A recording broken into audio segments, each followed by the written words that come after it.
প্রিয় দর্শক, আসসালামু আলাইকুম। আশা করি সবাই ভালো আছেন।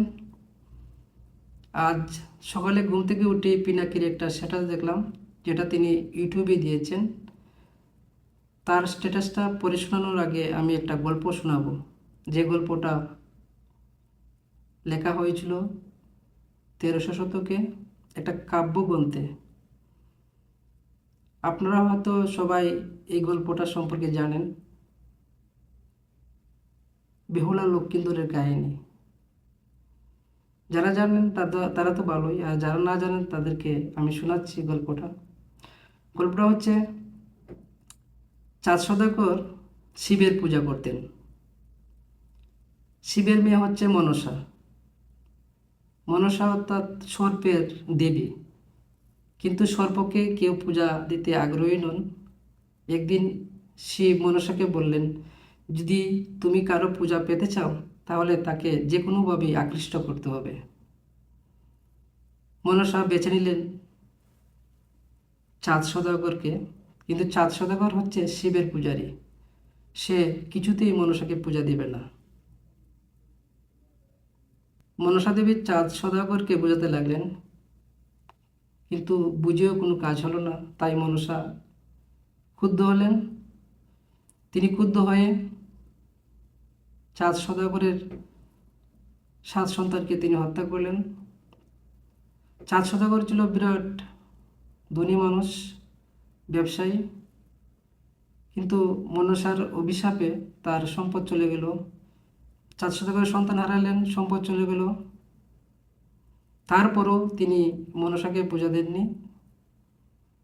তিনি শিবের পূজারী। মনসা স্বর্গের দেবীদের সাথে পরামর্শ করে একটা ফন্দি বার করলো। চাঁদ সদাগরের আবার একটি সন্তান হলো, নাম রাখা হলো লক্ষিন্দর। আর অন্যদিকে চাঁদ সদাগরের বন্ধুর একটি মেয়ে হলো, তার নাম রাখা হলো বেহুলা। বেহুলা ও লক্ষিন্দর ধীরে ধীরে বড় হতে লাগলো। তারা যখন বিয়ের উপযুক্ত হয়, তাদের বিয়ে হয়। কিন্তু চাঁদ সদাগরের সন্দেহ হচ্ছে মনসা তার স্ত্রীকে হত্যা করবে। চাঁদ সদাগর তার বন্ধু বিশ্বকর্মাকে দিয়ে লোহার কাঁচা বানালেন।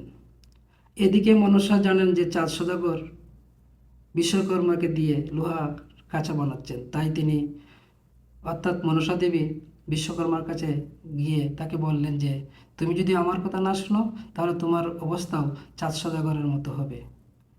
তিনি বিশ্বকর্মাকে বললেন, তুমি খাঁচা বানাবে, কিন্তু খাঁচার মধ্যে ছোটো একটা ছিদ্র রাখবে যাতে আমি ঢুকতে পারি।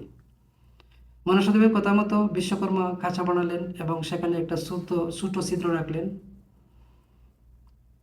এদিকে বেহুলা ও লক্ষিন্দর বাসর করবে। যখন তারা বাসর করবে, বাসরের আগেই মনসা দেবী সর্পের রূপ ধরে কাঁচার মধ্যে ঢুকলেন। ঢুকার পরে লক্ষিন্দরকে তিনি দংশন করলেন এবং লক্ষিন্দরের মৃত্যু হলো। সে সময়ে কারো যদি সর্প দংশনে মৃত্যু হয়, তাকে বেলায় বাসিয়ে দেওয়া হতো। তাই করা হলো। কিন্তু বেহুলাও লক্ষিন্দরের সাথে বেলাতে বাঁচতে লাগলেন। 6 মাস বেলাতে বাঁচলেন। বেলা বেশি বেশি একদিন গিয়ে মনসা দেবীর পালক মাতার ঘাটে বিরল। পালক মাতা তাদের দিকে মায়া হলো এবং তাদেরকে নিয়ে স্বর্গে মনসা দেবীর কাছে গেলেন এবং মনসা দেবীকে তাদের সুস্থ করার জন্য বলেন। মনসা দেবী বেহুলাকে বললেন যে, তোমার স্বামীকে আমি সুস্থ করতে পারি যদি তুমি চাঁদ সদাগরকে আমার পূজার জন্য রাজি করাতে পারো। বেহুলা রাজি হয়ে যায়। মনসা দেবী লক্ষিন্দরকে সুস্থ করলেন। তারপর বেহুলা এবং লক্ষিন্দর মিলে চাঁদ সদাগরকে বুঝালেন।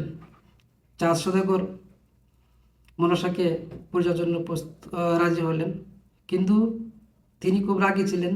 তার রাগটা ভিতরে থেকেই গিয়েছিল। তাই তিনি ডান হাতে পূজা না দিয়ে বাম হাতে পূজা দিলেন এবং এমনভাবে পূজা দিলেন পেছন দিকে মুখ ফিরিয়ে।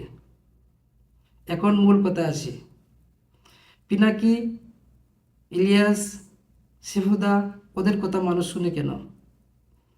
তারা গালি দিলেও মানুষ শুনে, কারণ তাদের প্রতি ভালোবাসা নেই, কিন্তু তাদের কথার মধ্যে মধু আছে বলেই তার কথাগুলো শুনে, অর্থাৎ পিছন দিয়ে মুখ ফিরিয়ে তাদেরকে পিনাকি, ইলিয়াস ওদেরকে পূজা দেয়।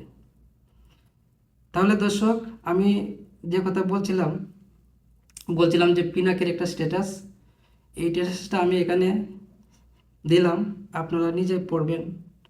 এই স্ট্যাটাস পরে বোঝা যায় যে সচিবালয়ে আগুন 31শে ডিসেম্বর, ওগুলো হচ্ছে একটা মেটিকুলাস প্ল্যানের অংশ।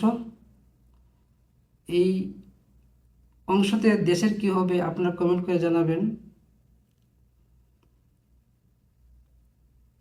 5ই আগস্টের যে বিপ্লব, এই বিপ্লবে পিনাকি, ইলিয়াস আরও অনেকেরই অবদান আছে। এখন ভাবতেছে যে জাতির পিতা কে হবে।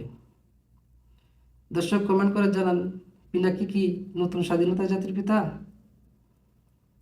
সবাই ভালো থাকবেন, সুস্থ থাকবেন, আল্লাহ হাফেজ। সাথে পিনাকি স্ট্যাটাসটা পড়ুন, যেখানে বিপ্লবী হাসনাত আবদুল্লাহ, সার্জিস আলম সহ অনেকেই কমেন্ট করেছে। আল্লাহ হাফেজ।